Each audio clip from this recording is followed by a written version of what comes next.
नमस्कार, news blast देख रहे हैं आप और आपके साथ हूं मैं जयंती मिश्रा। चलिए न्यूज ब्लास्ट की शुरुआत करते हैं। आज देश के युवाओं के लिए दिन खास था क्योंकि देश में 44 स्थानों पर रोजगार मेलों का आयोजन किया गया। 70,000 युवाओं को इस दौरान नियुक्ति पत्र सौंपे गए। उनके हाथ में नियुक्ति पत्र पाकर सभी के चेहरे खिले हुए और प्रफुल्लित नजर आए। प्रधानमंत्री नरेंद्र मोदी वर्चुअली इस कार्यक्रम में जुड़े और युवाओं को संबोधित भी किया।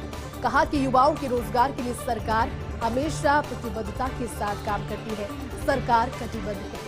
देश के लिए यह एक ऐतिहासिक दिवस रहा। आज दुनिया में भारत के लिए विश्वास और आकर्षण ज्यादा बढ़ गया क्योंकि आज दुनिया देख रही है किस तरह से भारत अपने नौजवान युवाओं के लिए और साथ ही उन सभी के लिए जो कि नौकरी की अपेक्षा रखते हैं, जो आप इस चीज के लिए एलिजिबल हैं, उनको किस तरह से नौकरी और राहत प्रोवाइड करवाता है। भारत के लिए अगले 25 साल काफी अहम है। प्रधानमंत्री नरेंद्र मोदी ने कहा कि भारत को विकसित राष्ट्र बनाना सभी का लक्ष्य होना चाहिए। सभी के लक्ष्य के तहत ये भी आना चाहिए। उन्होंने कहा कि अर्थव्यवस्था में बैंकिंग सेक्टर की काफी अहम भूमिका होती है और पिछली सरकारों ने बैंकों को काफी नुकसान पहुंचाया। तो एक और जहां पर रोजगार मेले को संबोधित कर रहे थे प्रधानमंत्री नरेंद्र मोदी, युवाओं को जॉब सर्टिफिकेट्स उन्होंने बांटे। चेहरे पर खुशी भी उनकी नजर आई और साथ ही उन युवाओं के भी, उन 70,000 युवाओं के भी चेहरे पर खुशी नजर आई। लेकिन साथ ही साथ उन्होंने अपने संबोधन में जो बीती सरकारें हैं, कांग्रेस पार्टी और दूसरे विपक्षी दलों को घेरा। तो उन्होंने कहा कि बैंकिंग सबसे ज्यादा सुदृढ़ व्यवस्था थी और उसी वजह से कहीं ना कहीं अब हम लैग कर रहे थे क्योंकि जो बीती सरकारें थी उनकी योजनाओं के हिसाब से, उनके कार्यों के हिसाब से बैंकिंग क्षेत्र को पिछड़ा हुआ वो उन्होंने पाया। लेकिन जब से भारतीय जनता पार्टी की सरकार अस्तित्व में आई है और 9 साल से लगातार अनवरत देश के युवाओं के लिए इस तरह के कार्य किए जा रहे हैं क्योंकि वो मानते हैं कि देश को अगर विश्वगुरु बनाना है और 25 सालों का लक्ष्य रखते हैं, उसमें युवा एक बेहतर कड़ी के तौर पर काम करेंगे। तो वही मुख्यमंत्री अशोक गहलोत की प्रेस कॉन्फ्रेंस भी आज रही। उन्होंने कई मुद्दों पर बड़ी बेबाकी के साथ प्रेस कॉन्फ्रेंस में अपने विचार रखे। इंडिया गठबंधन पर बोले मुख्यमंत्री अशोक गहलोत, यह तो होना ही था। भाजपा देश में संविधान की धज्जियां उड़ा रही है। दरअसल सीएमआर में मुख्यमंत्री अशोक गहलोत एक प्रेस वार्ता को संबोधित करे थे। आपको ज्ञात होगा कि पैरों में चोट की वजह से फिजिकली दूसरी जगहों पर वो नहीं पहुंच रहे, लेकिन इससे पहले लगातार राहत कैंपों का हर जिले में जाकर उन्होंने ब्यौरा लिया, जायजा लिया। और अब भी क्योंकि चुनाव अब नजदीक है, मुख्यमंत्री अशोक गहलोत प्रदेश के मुखिया के तौर पर लोगों तक राहत की योजनाओं को पहुंचा रहे हैं और इसी बीच आज ये प्रेस वार्ता काफी अहम रही। उन्होंने इंडिया यानी कि जो विपक्ष का गठबंधन है उस पर आज बातचीत करते हुए कहा कि ये तो होना ही था।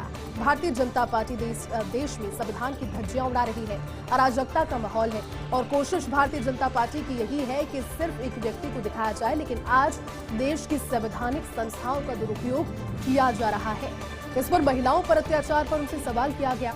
इसको लेकर मुख्यमंत्री अशोक गहलोत ने कहा कि एफआईआर की संख्या बढ़ने का मतलब ये नहीं कि अपराध बढ़े, संख्या मैंने बढ़वाई है एफआईआर की अनिवार्यता तय करके। उन्होंने कहा कि पहले इस चीज को ज्यादा सीरियसली नहीं लिया जाता था। अगर पहुंचते थे, बीती सरकारों ने इस तरीके के ढांचे को बनाया कि अगर कोई महिला वहां पर पहुंच रही है तो उसकी एफआईआर तक नहीं लिखी जाती थी। लेकिन ये मेरे आने के बाद, यानी कि मुख्यमंत्री अपने आप के लिए कह रहे थे और संबोधित करते हुए उन्होंने कहा कि मेरा ये मानना है कि एफआईआर हर मामले पर दर्ज होनी चाहिए और अनुसंधान हर विषय पर होना चाहिए। लेकिन इसका ये मतलब नहीं है कि प्रदेश में इस तरह के अत्याचार के मामले बढ़े हैं। हालांकि रिकॉर्ड्स में वो हैं क्योंकि अब वो दर्ज होने लगे हैं, लेकिन वो बढ़े नहीं हैं। ये भी उन्होंने कहा कि तथ्यों के आधार पर आलोचना करनी चाहिए।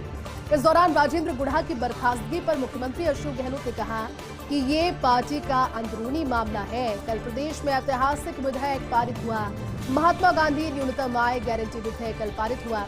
दोबारा कांग्रेस सरकार आने पर न्याय योजना भी लाएंगे और इसी तरह से दबे स्वरों में सही। लेकिन मुख्यमंत्री अशोक गहलोत ने जनता से ये भी कह दिया कि अगर सरकार को रिपीट करवाएंगे तो परफॉर्मेंस की वजह से अगली बार भी जब सरकार एग्जिस्टेंस में होगी तो जनता के लिए राहतों का पिटारा लेकर साथ।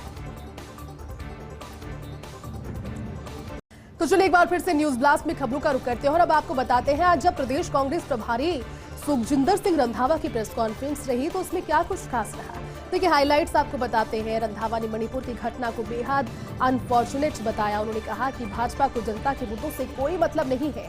भाजपा सिर्फ और सिर्फ चुनाव जीतने पर राजनीति करती है।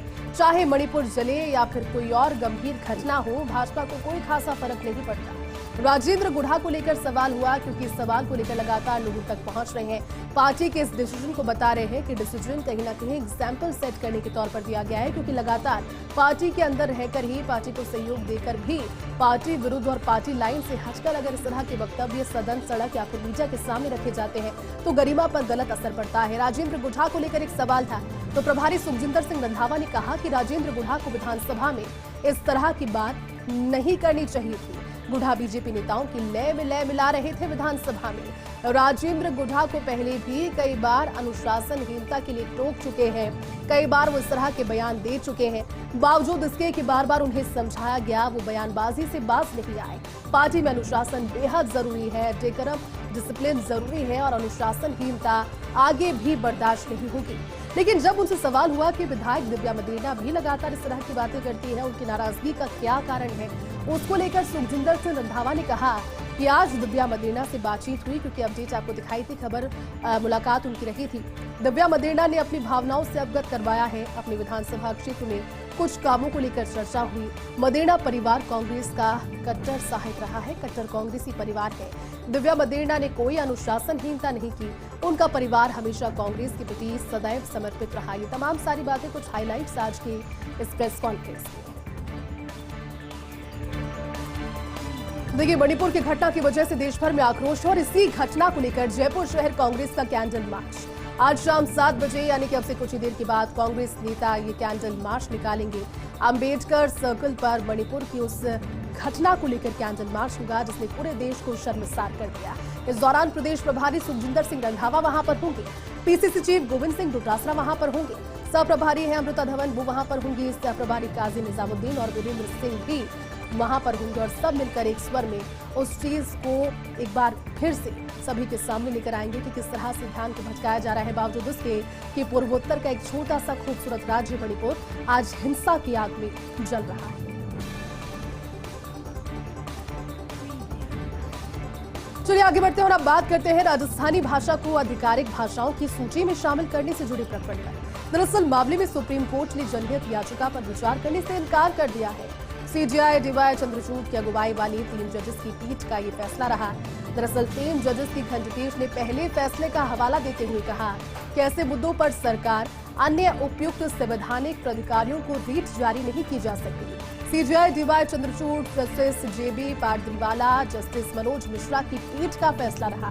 उन्होंने कहा कि जो राहत मांगी जा रही है वो संविधान की 8वीं अनुसूची में शामिल करने के लिए है, क्योंकि संविधान की 8वीं अनुसूची में आधिकारिक भाषाओं की सूची शामिल है।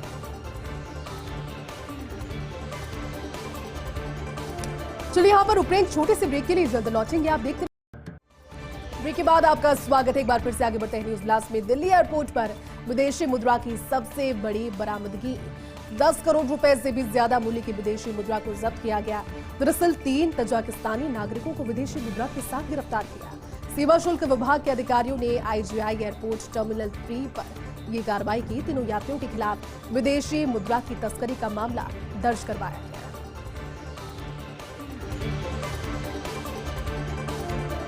एक बार फिर डरा रही है यमुना। हथनीकुंड बैराज से यमुना में छोड़ा गया है पानी। 2,40,825 क्यूसेक पानी यमुना में फिर से छोड़ा गया। देखिए, हर घंटे लगातार यमुना नदी का जलस्तर बढ़ रहा है। बीच में ब्रेक लगा, लेकिन एक बार फिर से खतरा मंडराने लगा। कई निचले इलाकों में फिर से अलर्ट जारी हुआ है और अगले 72 घंटे एक बार फिर से दिल्ली के लिए क्रूशियल हो सकते हैं, संकट भरे हो सकते हैं। पहाड़ों पर हो रही बारिश से हथनीकुंड में पानी की आवक जारी है और इस वजह से अगले 72 घंटों का ये खास अलर्ट। महाराष्ट्र के मुख्यमंत्री एकनाथ शिंदे ने प्रधानमंत्री नरेंद्र मोदी से मुलाकात की। शिंदे ने दिल्ली में परिवार के साथ जाकर प्रधानमंत्री नरेंद्र मोदी से मुलाकात की। पीएम के साथ मुलाकात में शिंदे के साथ उनके पिता संभाजी शिंदे, पत्नी लता शिंदे, उनके बेटे श्रीकांत शिंदे, बहू वृषाली शिंदे और पोता रुद्राक्ष शिंदे मौजूद रहे। प्रधानमंत्री मोदी से मुलाकात के बाद एकनाथ शिंदे ने कहा, मुलाकात के लिए मैं पीएम मोदी का आभार व्यक्त करता हूँ। इस मुलाकात के दौरान राज्य में शुरू हुई परियोजनाओं पर बातचीत भी हुई और उसके अलावा बारिश और रायगढ़ की घटनाओं समेत कई अन्य मुद्दों पर भी चर्चा।